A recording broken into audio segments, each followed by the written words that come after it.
Thanks, Joe. Uh, yeah, I'm John Sumala, and I'm the operations traffic engineer for the South Dakota DOT as of last January. But prior to that, I was the Rapid City Region traffic engineer, where one of my responsibilities was to manage the South Dakota DOT's yearly traffic control efforts for the Sturgis Motorcycle Rally. First, I want to give you some context to help you understand some of the challenges that we face with rally traffic. Black Hills are home to popular tourist attractions such as Custer State Park, Devil's Tower. Custer State Park is the one on the left there with the buffalo herd. Devil's Tower, which is actually in Wyoming, but still considered part of the Black Hills. Deadwood, the top middle picture there with its casinos and concert venues. Crazy Horse Mountain, the bottom right picture, the world's largest active mountain carving. And of course, Mount Rushmore, which is our biggest tourist attraction in the state. The Black Hills are also well known in the motorcycle community for their winding roads, ideal for riding, such as Iron Mountain Road, which is the picture on the left there with its pigtail bridges and tunnels. Needles Highway, which is the picture on the right, which literally winds through the Needles rock formation in the Black Hills, and Spearfish Canyon, which is the bottom middle picture there. Sturgis itself has a population of under 7,000 people. It's located on the northeast side of the Black Hills on Interstate 90, and it's 23 miles from Rapid City, which has a population of under 70,000 people, but it's the second biggest city in the state and the biggest city in the Black Hills area.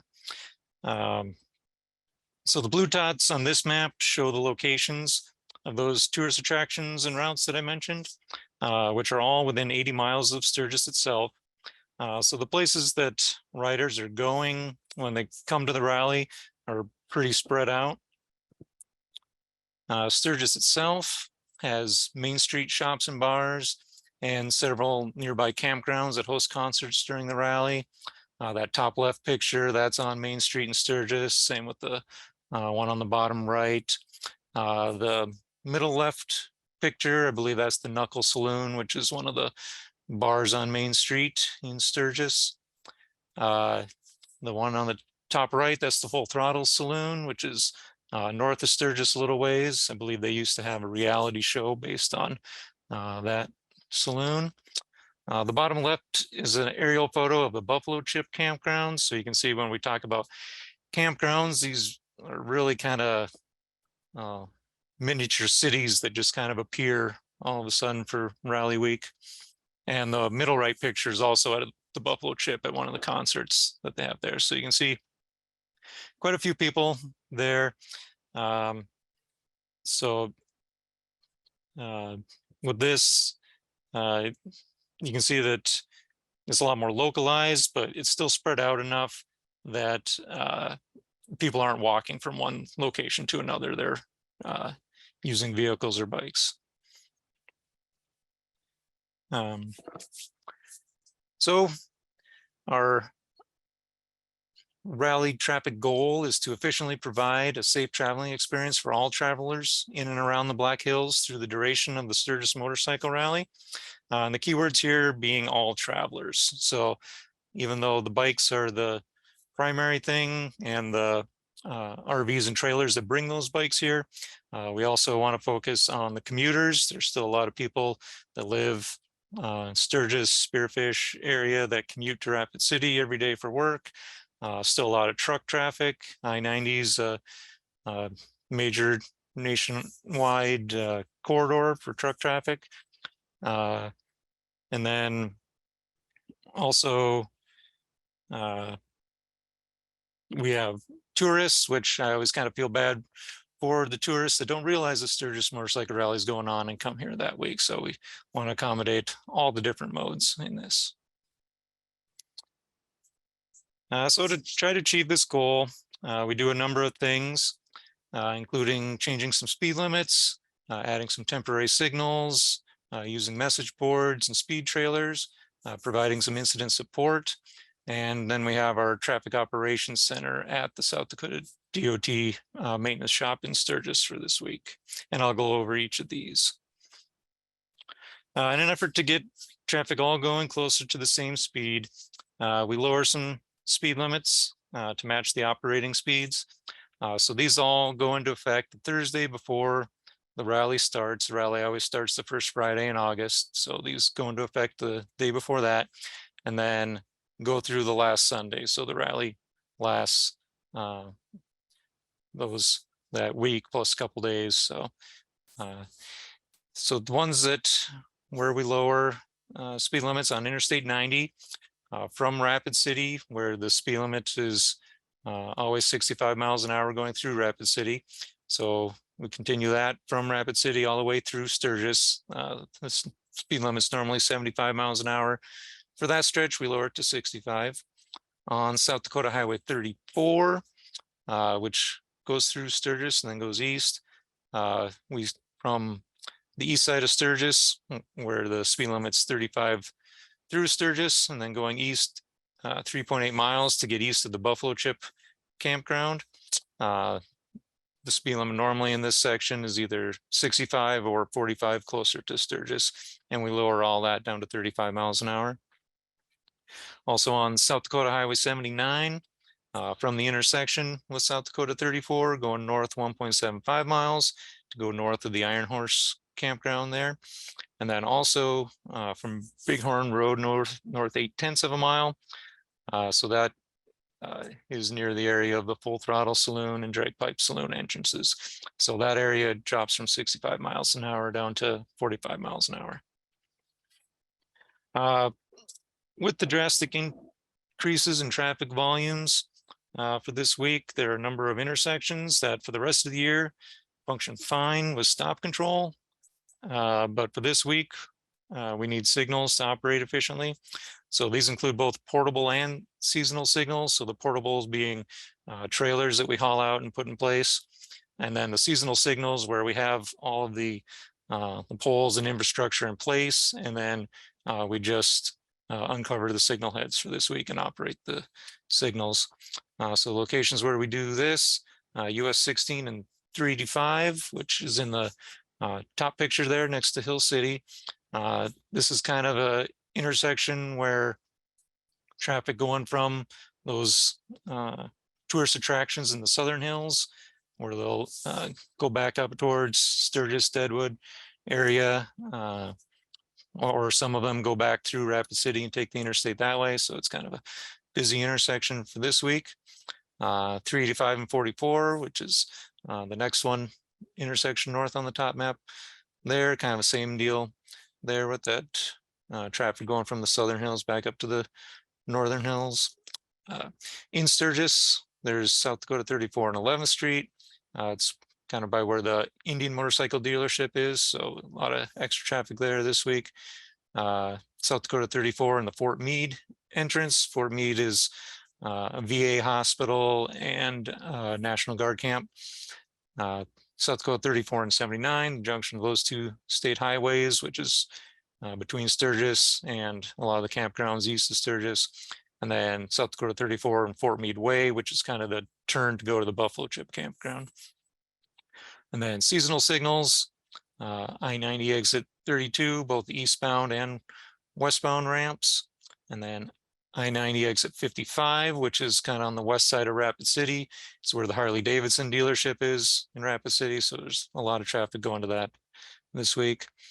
And then in Sturgis, the South Dakota 34 Nelly Street signal, and then a little bit east of Sturgis, South Dakota 34 and Glencoe Drive intersection, kind of between Sturgis and those campgrounds to the east there. So here's a picture of one of our setups. This is at the Fort Meade entrance. This is our only multi-lane setup. Most of our setups are single through lane with a left turn lane. On routes where we have historically seen the most crashes occur, we'll set up message boards to notify drivers when there's a crash ahead. Many of these routes are high speed, where it's important to notify drivers of crash ahead to prevent secondary crashes. But some are just narrow roads that we want to divert traffic from if possible to allow emergency vehicles to access the site. So the purpose to prevent secondary crashes by advanced notification of slow to stop traffic. We have our 10 permanent boards in the region along I-90 in Spearfish, Sturgis, Rapid City, and Wall, which is to the east off the map that's shown there. And then we also have Custer State Park on US 16A and Iron Mountain Road. Those are both narrow, windy roads. From Custer to Hill City and Hill City to Rapid City on US 16. Those are higher speed routes, not as windy. And then Boulder Canyon, which is between Sturgis and Deadwood, from Cheyenne Crossing to Leade, which is southwest of Deadwood there, and then from Deadwood down to Three Forks or the Hill City area. Those are all kind of combination. They have parts that are windier, but then also they're higher speed routes as well. So there you can see kind of one of our typical setups. This is one in Boulder Canyon between Sturgis and Deadwood. When there's nothing going on, we will put a message on there, curbs ahead, use caution, just to have something that so drivers are aware and give them that warning. But then when a crash occurs, we can remotely change the message, say crash 5 miles ahead, be prepared to stop. So drivers are aware and can expect to see stop traffic. So it's not a surprise to them and prevent those secondary crashes from occurring. There are a few locations where we particularly want to draw drivers' attention to their speed. So we'll set up portable radar speed feedback signs, or RIS-FIS as we call them, on South Dakota 79, northbound and southbound by the Full Throttle Saloon. That's the bottom right picture there. You kind of come up over a hill, and after driving through seemingly empty prairie for hours, all of a sudden it's like there's a city in the road or alongside the road. So, and that's one of the areas where the speed limit drops. So we want drivers to be aware of their speed there. And then also on South Dakota Highway 87 going northbound, this is the top right picture. This is kind of coming downhill from Mount Coolidge. There's a curve that historically we've had some runoff road crashes, a curve that's kind of gradual and all of a sudden gets sharper. So we want drivers to be aware of their speed there. And then the picture on the left is just a location where we have a permanent RIS-FIS, but it wasn't operating during the rally. So we got one of our trailers out there to make sure drivers knew their speed there, as that tends to always be a tough location. And then we provide incident support. So we have call-out vehicles located in Rapid City, Sturgis, Deadwood, Custer, and Belle Fourche. Purpose of these is to support law enforcement at crash and incident scenes. What we have is 2 highway maintenance workers with traffic control devices to close or flag a lane of traffic. This week, we typically aren't doing maintenance work on the roads anyways, because we don't want to be out in the traffic that comes with the rally. So that is something for those maintenance workers to do that week. They're dispatched from the Traffic Operations Center upon request. We used to just have them go out anytime we saw a crash occur, but we were finding that a lot of times it would be clear before they got there, and sometimes the extra flashing lights aren't necessarily needed at locations. It can cause more harm than good. So we wait until law enforcement requests help. So then we'll dispatch the incident support to the locations. As part of this, we also have a front end loader stationed on I-90 at exit 34. We don't have a frontage road in this area to be able to divert traffic onto if something were to be blocking a lane of the interstate. We haven't had to use it yet in the time that we've had that plan, but if we don't get a lane open in time, we end up with something that looks like this. This was a few years ago in an afternoon. Right behind where this picture was taken, there was a incident that occurred and just closed one lane of traffic. So this isn't even completely blocking the road. And I do want to point out here that in South Dakota, it is not legal to take the shoulder to go around stop traffic. Those are people just driving illegally there. So. And then we have, at the heart of it all, we have our traffic operations center. It's located in the DOT shop in Sturgis. It's operational from the first Friday of the rally through the last Saturday from 8 a.m. to 7 p.m. Those hours can change due to traffic demands, but it's pretty standard that those are our hours. What we're doing there, we're monitoring cameras for incidents, equipment issues, and backups. It's typically our 511 cameras, but then we also piggyback off DCI, who has cameras in and around Sturgis that week. So they let us also use them to for watching traffic.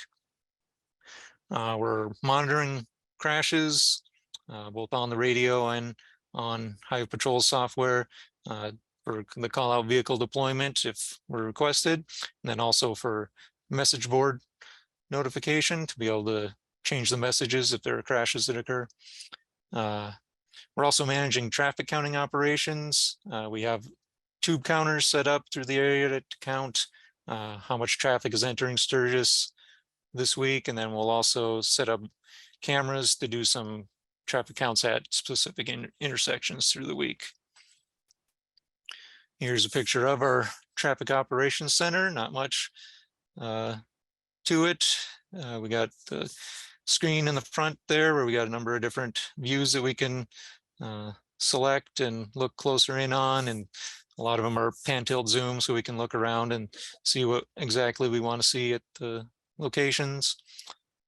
Same thing, just looking at a different angle. Over on the left there, we have the Highway Patrol software, which shows us crashes in the area which are occurring. And then when we can click on them and see pretty much the dialogue, all the dialogue that goes on with dispatch on each one. So we can look and see, okay, is life flight on the way? Has a wrecker gotten the bike out of the road yet?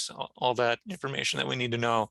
And then also we can see what law enforcement is assigned to that crash. And then it'll also have their phone number so we can call and ask them. You know, it's typically after things have died down and it's still up there and we're not sure what's going on, we can kind of call them and ask, okay, has the scene cleared yet? Is traffic flowing? Should we take messages off the boards for that? A few other items that we do. Highway Patrol has escorted tours for groups of 50 to 200 motorcycles. We were finding that there'd be these really large groups of motorcycles that would go on a ride, and as they progress through the hills, they would have a couple bikes kind of pull off and block intersections, even like signalized intersections, to let their whole ride get through, which would cause a lot of traffic backups and road rage incidents. So if we figure, okay, if we got Highway Patrol with them, we can control the size of the ride and how they proceed on their route. And we can work with them and give them a route that works well, you know, more right turns and left turns and things like that. And then we, at the signal at South Dakota 34 and Nellie Street, we have a person there from 7 a.m. to 7 p.m. manning the signal because this is the turn to the hospital from the campgrounds on the east side of Sturgis. So to help them get to the hospital easier, we have that the guy manning that signal there. And that's all I have for you today. So I will turn it back over to Joe.